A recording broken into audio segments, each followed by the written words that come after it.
Pandian stores இருக்குல்ல today எபிசோடில் நம்ம சக்திவேல் இருந்துட்டு அந்த மேனேஜர் கிட்ட சொல்லி ஒரு ஸ்டேட்மெண்ட்டை வந்து வாங்கிட்டு வராங்க.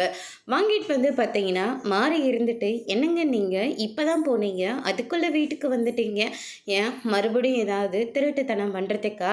ஆமாம், நான் வீட்டில் இல்லைன்னா எல்லாரும் அவ்வளோ சந்தோஷப்படுறீங்களே, என்ன காரணம் அப்படின்னு சொல்லிட்டு கேட்கவும், நாங்கள் எப்போங்க அவ்வளோ தூரம் சந்தோஷப்பட்டோம், அப்படியெல்லாம் எதுவுமே கிடையாது, வழக்கம் போல் சமையல் வேலையை பார்த்துக்கிட்டு அந்த சமையல் கட்டில் தான் இருக்கோம். நாங்கள் என்னத்தை சந்தோஷப்பட்டுட்டோம், எங்கே போயிட்டு வந்தோம், எங்கேயுமே போகிறதில்ல. இதோ பக்கத்தில் இருக்கிற கோயிலுக்கு போனாலையும் உடனடியே திரும்ப வீட்டுக்கு தான் வரோம். நாங்கள் எங்கெங்கே போயிட போகிறோம் அப்படின்னு சொல்லிட்டு நம்ம மாறி வந்து சொல்லிக்கிட்டு இருக்காங்க.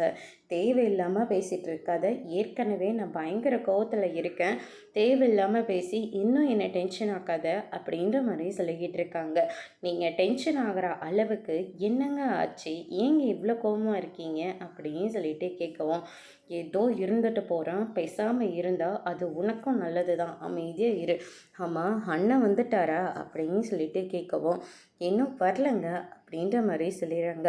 அதுக்கடுத்து தான் இந்த சைடு நம்ம அரசு இருந்துட்டு கதிர்க்கு ஃபோன் பண்ணி, அண்ணன் எங்கண்ணே இருக்கீங்க, நீங்கள் ட்ராவல்ஸ்க்கு வர சொன்னீங்க, சரி உங்கள் கூட இருந்தால் ஹாப்பியாக இருக்குமேன்னு சொல்லிட்டு நானும் இங்கே வந்து பார்த்தா நீங்கள் ஆளையவே காணும், எங்கண்ணே போயிட்டீங்க, நான் பக்கத்தில் ஒரு வேலையாக வந்திருக்கேன், வேலையை முடிச்சுட்டு நான் வந்துடுறேன் அரசி, நீ அங்கேயே பத்திரமா இரு அப்படின்ற மாதிரி கதிர் வந்து சொல்லிடுறாரு. அதோடு இன்றைக்கான ப்ரோமோ முடிச்சிருக்காங்க.